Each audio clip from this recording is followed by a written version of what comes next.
अस्सलामु अलैकुम वरहमतुल्लाहि वबरकातुहू। नाज़रीन, मेरा नाम हकीम रियाज़ुद्दीन है। मैं होम्योपैथिक डॉक्टर भी हूँ। मुझे लोग डॉक्टर रियाज़ुद्दीन के नाम से भी मुखातिब करते हैं और जानते हैं। नाज़रीन, हम आपके साथ गुज़िश्ता कुछ अरसे से एक चैनल क़स्रुल हिकमत के ज़रिए मुंसलिक हैं, जिसके ऊपर हम बहुत ज़्यादा मालूमाती पोस्टें आपको शेयर करते रहते हैं। नाज़रीन, आज हम एक ऐसी पोस्ट के साथ आए हैं जो बहुत ही ज़्यादा ज़रूरी है और जो मेरे ख़्याल है वक्त की ज़रूरत थी, जिसके ऊपर काम करने की बहुत ज़्यादा ज़रूरत थी। नाज़रीन, ये है मशहूर आम सब्ज़ी कद्दू शरीफ। नाज़रीन, आप सब इस बात को जानते हैं कि हमारे प्यारे नबी हज़रत मोहम्मद सल्लल्लाहु अलैहि वसल्लम इस सब्ज़ी को बहुत ज़्यादा पसंद फरमाया करते थे। नाज़रीन, इसके बारे में कुछ गलतफ़हमियाँ हैं। लोग समझते हैं कि जो आम सब्ज़ रंग का जो कद्दू है, जो घिया कद्दू जिसे आम तौर पर पंजाब में, तो आप उसके बीज उगा लें तो आमतौर पर घर में वैसे ही उग जाता है। वो कद्दू भी उसके नज़दीक ही है, और हो सकता है हमारे प्यारे आका हज़रत मोहम्मद सल्लल्लाहु अलैहि वसल्लम ख़ातमुन नबिय्यीन ने उसको ही पसंद फरमाया हो। लेकिन अरबों में जो कद्दू मशहूर है वो पेठा कद्दू या घिया कद्दू है। नाज़रीन, ये काफ़ी सख्त जान होता है, इसको उगाना बहुत ही आसान होता है। हम आम पोस्टों की बनिस्बत हम इस पर आपसे तफसीली बात करेंगे। नाज़रीन, इसका बीज निस्बतन थोड़ा सा बड़ा होता है। अगर आप इसे उगाना चाहें तो ये पंजाब में, बल्कि पूरे पाकिस्तान में तकरीबन हर जगह ही बहुत ही आसानी से उग जाता है, और नाज़रीन ये काफ़ी बड़ी मिक़दार में पैदावार भी देता है। नाज़रीन, इसको बहुत लंबी चौड़ी खादें नहीं चाहिए होती हैं। अगर आप इसको यानी गमले को, बड़े गमले में, आपको ये बड़ा गमला लेना पड़ेगा क्योंकि इसकी जड़ें काफ़ी वसी होती हैं। उस बड़े गमले के अंदर आप तैयार करने से पहले उसके अंदर जितनी घर की इस्तेमाल शुदा पत्ती है वो डाल लें, और अगर सूखे पत्ते मिल जाएँ वो कुछ अरसे के लिए डाल के छोड़ दें। तो उसके बाद जब आपको लगे कि अब वो गल सड़ गई है और आप वो जो ज़मीन मिट्टी है वो नरम हो गई है, तो आप उसके अंदर 20% रेत भी शामिल कर लें, या अगर आपको भल मिल जाए तो भल, तो फिर मुकम्मल तौर पर भल में तो आपको कुछ भी शामिल करने की ज़रूरत नहीं है। नाज़रीन, जब हम इसको घर में उगाते हैं तो अब तो क्योंकि इसकी बारिशें शुरू हो गई हैं और ये नॉर्मली ख़राब हो जाता है तो हम तलफ़ कर देते हैं। लेकिन जब गर्मियों से के आगाज़ में शुरू में इसको काश्त करते हैं तो नाज़रीन एक तोड़ा भल का लाकर हम इसको बड़े गमले में डाल लेते हैं। उसके बाद 2 दिन के लिए हम इसके बीज को गीले कपड़े के अंदर रख के भिगो देते हैं। कपड़े को गीला रखते हैं कुछ देर के लिए, उससे ये नमी पा लेता है और कुछ फूल जाता है। इसको उगाने के लिए ज़मीन के ऊपर ही हम इसको उगाते हैं, यानी बहुत गहराई में नहीं दबाते, और नाज़रीन ये उगाता है। कोशिश ये कीजिएगा कि इसके लिए जो भल वाली मिट्टी होती है, जो नरम मिट्टी होती है घसों की तरह की, वो इस्तेमाल की जाए। तो नाज़रीन, ये काफ़ी बड़ा 2-2.5 किलो तक का तो घर के अंदर भी ये हो जाता है। और नाज़रीन, एक कद्दू एक फैमिली के लिए जिसमें 6 अफराद हों, बहुत ही ज़्यादा 2 टाइम इसको खाया जा सकता है। तो नाज़रीन, अब हम इसके ऊपर बात करेंगे कि कद्दू शरीफ के तिब्बी असरात क्या हैं। ये मैदा और हाजमे के लिए फ़ायदेमंद है। इसमें बहुत ही उम्दा किस्म का पैक्टिन होता है। कीमियाई एतबार से कद्दू दूसरी कई तरकारियों से इसलिए बेहतर है क्योंकि इसमें विटामिन बी, विटामिन सी के अलावा कैल्शियम, फास्फोरस, आयरन, पोटाशियम और आयोडीन जैसे अनासिर मुनासिब मकदार में पाए जाते हैं। अगर इसकी ग़िज़ाई सलाहियत के बारे में बात करें तो 100 ग्राम कद्दू में रतूबत 96% होती है, चिकनाई 5%, कार्बोहाइड्रेट 2.5%, प्रोटीन 0.2%, रेशे 0.6% और मादनी अज्जा 0.5% पाए जाते हैं। लेकिन नाज़रीन, हमने तजर्बा किया कि इसके मादनी अज्जा को, इन कंपोजिशन को हम थोड़ा सा तब्दील कर सकते हैं अच्छी किस्म की खाद डालने के बाद। जायका भी बहुत शानदार हो जाता है अगर घर में इसको उगाया जाए।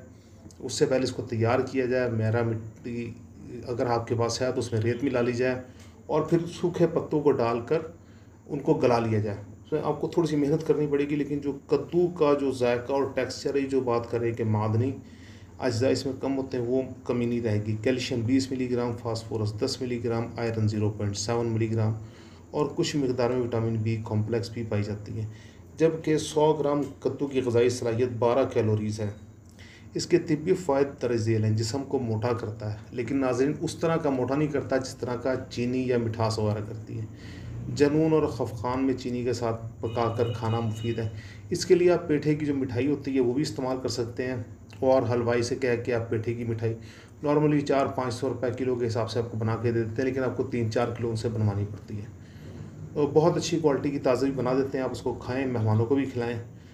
स्पेशली गर्मियों में तो बहुत मुफीद है। ईद के मौके पर तो तकरीबन हर बड़ी छोटी दुकान ने ये पेठे की मिठाई बनाई हुई होती है। बड़ी दुकानों से ज़रा महंगी मिलती है, छोटी दुकानों से सस्ती। और अगर आप लोहारी से ले आएँ, लाहौर में एक बहुत बड़ी मार्केट है लोहारी की, वहाँ से अंदर से आपको और सस्ता मिल जाएगा, 250 रुपये 300 रुपये किलो। तो इसमें जनाब अगर आप 24 ग्राम मिश्री और 250 ग्राम सादा पानी मिलाएं और 24 ग्राम की खुराक थोड़े थोड़े वक्त से पीते रहें, यानी अंदाज़न 2 से 3 चम्मच आप उसको थोड़ा थोड़ा सा पीते रहें, तो जो प्यास की शिद्दत है वो ख़त्म करा देगी। सर दर्द में कद्दू का ताज़ा गुद हज़म मंशा लेकर इसे खरल में बारीक पीस कर पेशानी पर फेरने से सर दर्द को आराम मिल जाता। नाज़रीन, एक्जिमा के मर्ज़ में जब खाल बहुत ज़्यादा गर्म और खुश्क हुई होती है, उस टाइम भी अगर इसको लगाया जाए तो फ़ायदा देता है। कद्दू के रस को लीमू मिलाकर चेहरे पर लगाने से महासे दूर हो जाते हैं, मिजाज में चिड़चिड़ापन का ख़ात्मा करता है। तेल में उबला हुआ कद्दू वजह और मुफासिल का इलाज है। कद्दू के बीजों का तेल सर दर्द के लिए नाफे है, लेकिन नाज़रीन ये काफ़ी महंगे होते हैं, तो इसका और नॉर्मली कद्दू ही मिलते हैं, कद्दू के मगज़ ही मिलते हैं। तो बेहतर ये है कि आप जब ये गर्मियों का मौसम में कद्दू शरीफ आएँ तो आप इनके बीज इकट्ठे करके उन्हें ख़ुद ही आप सुखा लें, इकट्ठा कर लें। तो दांत दर्द की सूरत में कद्दू का गूदा 60 ग्राम, लहसुन 12 ग्राम दोनों को पीस कर 1 लीटर गर्म पानी में डालकर खूब पकाएं। जब आधा रह जाए तो नीम गर्म कुलियाँ करें, दांत के दर्द में आराम है। भूख को बढ़ाता है। नाज़रीन, मैंने आपको बताया सहराई इलाके में इसकी पैदावार बहुत ज़्यादा नरम मिट्टी में, और ये बहुत ही शानदार है। यरकान के मरीज़ों के लिए तो ऐसी भूख लगाता है कि उनके जिगर के सूते ख़त्म हो जाते हैं। अखराज खून को रोकने के लिए पोस्त कद्दू को साया में खुश्क करके, खूब पोस्त कहते हैं नाजरीन, आप समझ ही गए होंगे, ऊपर के छिलके को, और बराबर वज़न मिक्सी मिलाकर महफूज रखें। सुबह निहार मुँह 6 ग्राम से 12 ग्राम तक दूध की लस्सी या सादा पानी के साथ दें। मुंह से खून आता हो, इसके इस्तेमाल से जल्द बंद हो जाता। अगर आप इसको शरबत अंजबार के साथ दे दें तो जब भी यही काम करेगा। अगर आप इसको कच्ची लस्सी के साथ दे दें जब भी यही काम करेगा।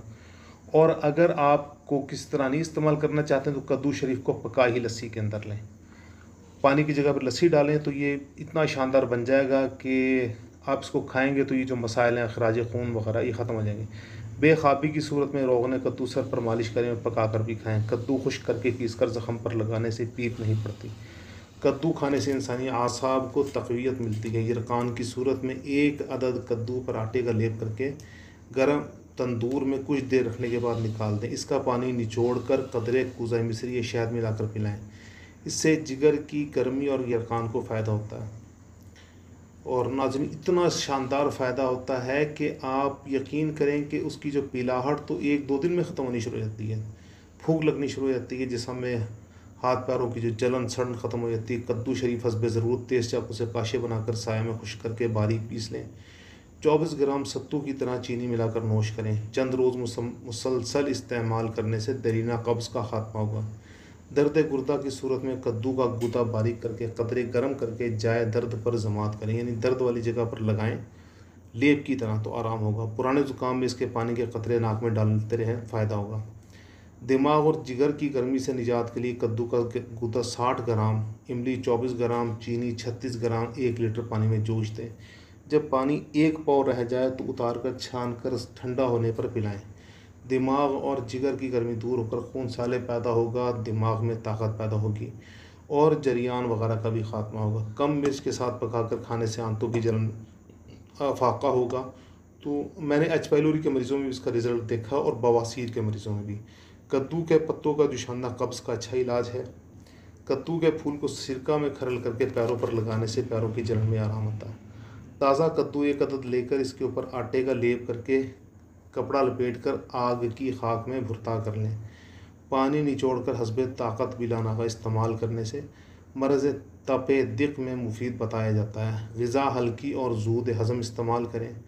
बूढ़े और ख़वातीन अगर बाकायदगी से इसका इस्तेमाल करें तो हड्डियाँ कमज़ोर नहीं होंगी, लेकिन बहरहाल आपको दूध का इस्तेमाल करना पड़ेगा। इसीलिए अरब ममालिक के लोग दूध का इसके दूध में पकाते हैं इसको और मीठा करके खाते हैं। बहुत ही शानदार इसका जायका होता है।